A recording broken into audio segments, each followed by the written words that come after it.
Dharma down to earth, will hear things never heard before. Pronunciation. Buddhism Essential Book, written by Venerable Buddhadasa Bhikkhu. Chapter 5. If you hear this word, it is Sabdomen Lam Abhinivsaya. This is all that has been heard. If you have practiced this point, it will be considered that you have practiced everything.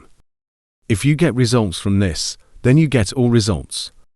Therefore, we don't have to be afraid that it will be too much, until we can't understand. Just like the Lord Buddha compared, the things that are enlightened are equal to the leaves of the forest and the forest. But the things that are taught to you are only a handful. It means principles that do not hold firmly to anything, by one's own identity or self, that if you hear this, you hear all that. Because every story is summarized here. Because all the things the Buddha said. There is no other matter than suffering, and the cessation of suffering. Now this confidence, it is the cause of suffering, while holding firmly. That suffering, and while not clinging firmly. That is, free from clinging and holding on to it. At that time there is no suffering. Practice is done so as not to cause clinging. Let it be determined forever. There is no return to confidence. That's enough. There's nothing else to worry about. That is practiced in this matter. It is all practice that means. Think about what is left that has not yet been implemented, because at any time a person, it will be Mr. A, Mr. B, Mr. whatever, there is a mind free from clinging. What did he have at that time? Please think about it. We go up from Saranakam, and then eat, and then the precepts, then meditate, and then wisdom. The path to nirvana.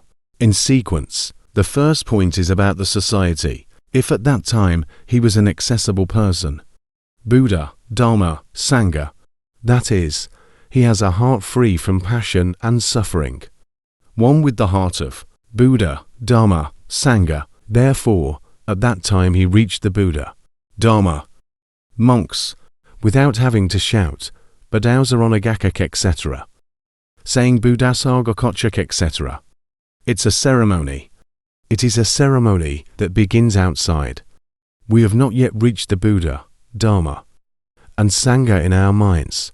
And if at any time anyone, having a mind free from clinging and believing that we are our own, even for a moment, as you are sitting here now, if anyone has a mind free from clinging to anything, that we said it was ours, it means the mind is free. Reach emptiness. It is clean, bright and calm. It is one with the heart of the Buddha, Dharma, and Sangha. Therefore, for a moment when the mind is free like this, considered to be a savior, it refers to the Buddha, Dharma, and Sangha. Move up to giving alms and donations. Giving this donation also means giving away, to stop clinging to yourself or mind. As for making merits that you think will be effective, returned many times in return. For example, if you make a little merit, you'll get a castle. This is an overly profitable trade. Not giving alms. The donation must be a solid donation. The things that we cling to and believe are ours are gone.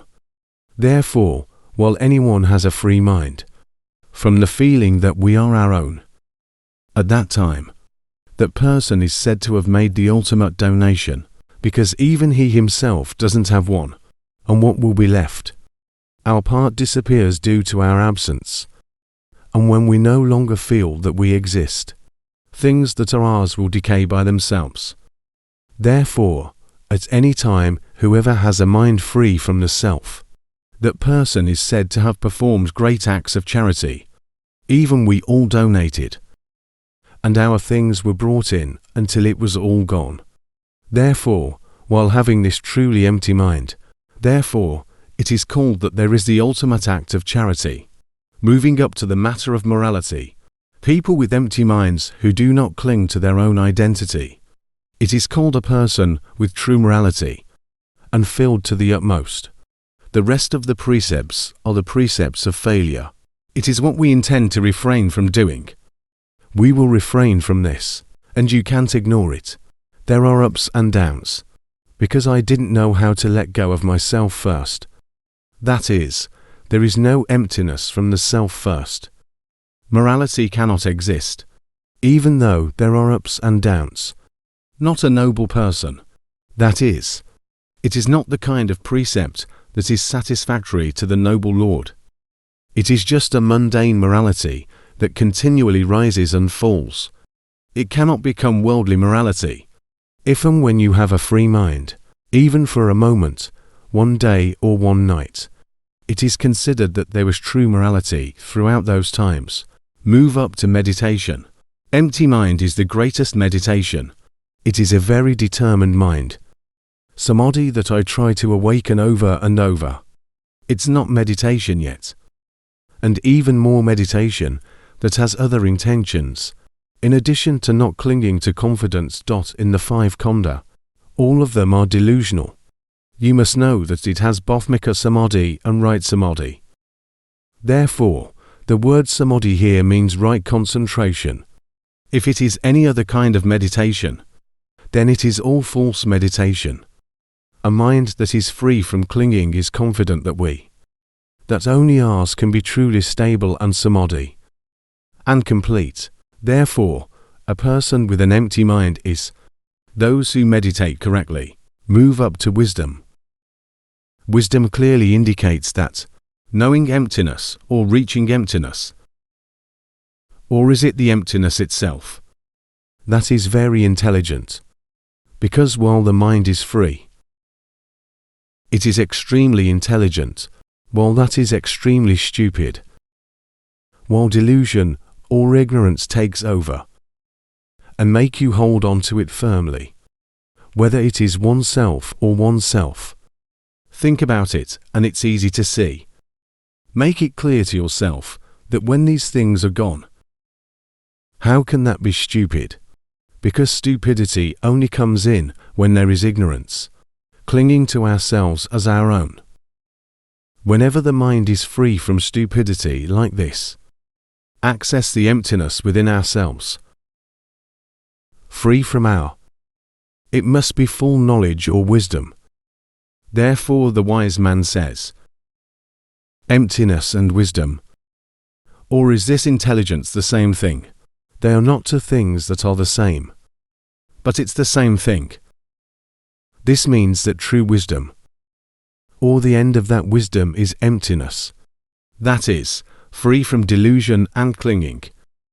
It means that when you take this one away, the mind reaches its original state, which is the true mind, is wisdom or wisdom. But the word mind as mentioned here, it has meaning only in the matter mentioned here. Other people may give the word mind something else, which is not a mind that is one and the same with wisdom like this. Therefore, do not mix them together. It is said that there are 89 minds, 121 minds, not this matter. Each person has a different story, what we will call the true mind, which is one and the same with that wisdom.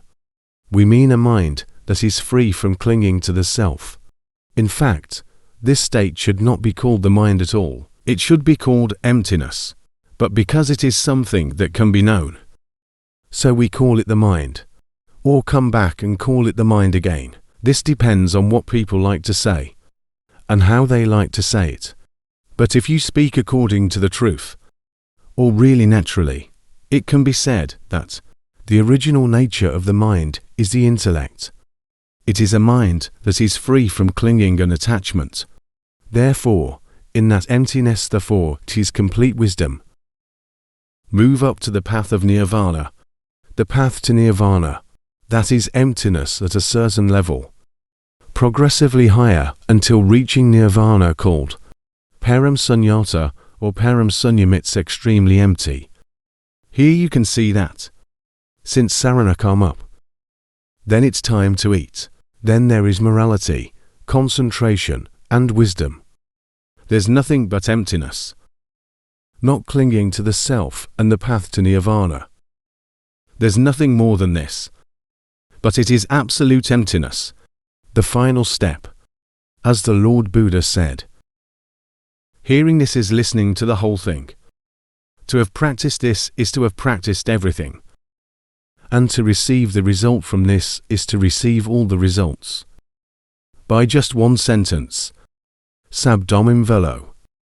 Abhinivasai. All things that anyone.